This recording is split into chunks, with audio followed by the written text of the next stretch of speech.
صلوا علیہ وآلہ۔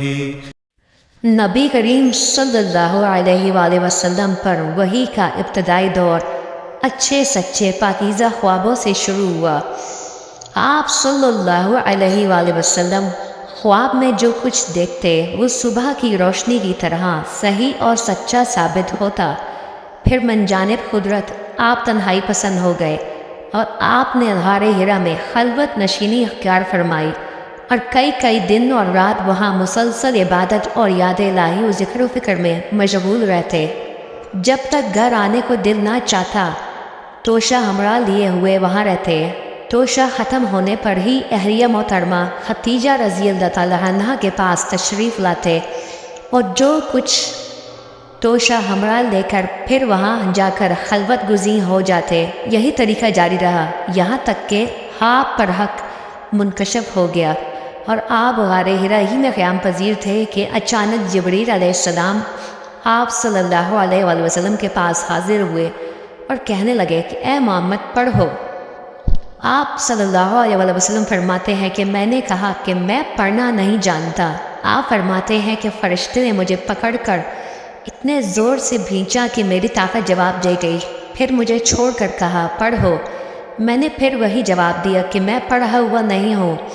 اس فرشتے نے مجھ کو نہایت ہی زور سے بھینچا کہ مجھ کو سخت تکلیف محسوس ہوئی۔ پھر اس نے کہا کہ پڑھ۔ میں نے کہا میں پڑھا ہوا نہیں ہوں۔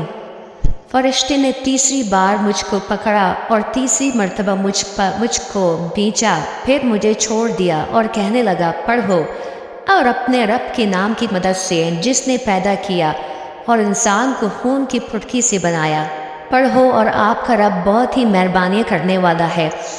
بس یہی آیتیں آپ صلی اللہ علیہ وآلہ وسلم جبریل علیہ السلام سے سن کر اس حال میں غار حرا سے واپس ہوئے کہ آپ صلی اللہ علیہ وسلم کا دل اس انوکھے واقعے سے کانپ رہا تھا۔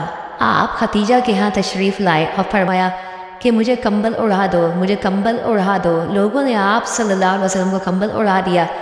جب آپ کا ڈر جاتا رہا تو آپ صلی اللہ علیہ وسلم نے اپنی زوجہ محترمہ ختیجہ رضی اللہ تعالیٰ عنہ کو تفصیل کے ساتھ یہ واقعہ سنایا اور فرمانے لگے کہ مجھ کو اب اپنی جان کا خوف ہو گیا ہے۔ آپ کی اہلیہ محترمہ نے آپ کی دھارس بنائی اور کہا کہ آپ کا خیال صحیح نہیں ہے، اللہ کی قسم آپ کو اللہ کبھی رسوا نہیں کرے گا۔ آپ تو اخلاق فاضلہ کے مالک ہیں، آپ تو کنبہ پرور ہیں، بے کسوں کا بوجھ اپنے سر پر رکھ لیتے ہیں، مفلسوں کے لیے آپ کماتے ہیں، مہمان نوازی میں آپ بے مثال ہیں اور مشکل وقت میں آپ امر حق کا ساتھ دیتے ہیں۔ ایسے اوصاف حسنہ والا انسان یوں بے وقت ذلت و خواری کی موت نہیں پا سکتا۔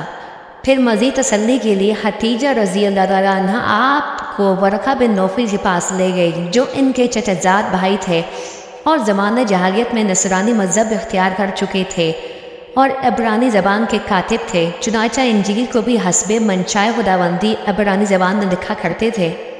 وہ بہت بوڑھے ہو گئے تھے، یہاں تک کہ ان کی بینائی بھی رخصت ہو چکی تھی۔ ختیجہ رضی اللہ تعالیٰ عنہ نے ان کے سامنے آپ کے حالات بیان کیے اور کہا کہ اے چچزاد بھائی اپنے بھتیجے کی زبان ذرا ان کی کیفیت سن لیجئے۔ وہ بولے کہ میں بھتیجے آپ نے جو کچھ دیکھا ہے اس کی تفصیل سناؤ۔ چنانچہ آپ نے از اول تا آخر پورا واقعہ سنایا، جسے سن کر ورقہ بے اختیار بول اٹھے گئی یہ تو وہی ناموس ہے جسے اللہ نے موسیٰ علیہ السلام پر وحی دے کر بھیجا تھا۔ کاش میں آپ کے اس عہد نبوت کے شروع ہونے پر جواں عمر ہوتا، کاش میں اس وقت تک زندہ رہتا جب کہ آپ کی قوم آپ کو اس شہر سے نکال دے گی۔ رسول اللہ صلی اللہ علیہ وسلم نے یہ سن کر تعجب سے پوچھا کہ کیا وہ لوگ مجھ کو نکال دیں گے حالانکہ میں تو ان میں صادق و امین مقبول ہوں؟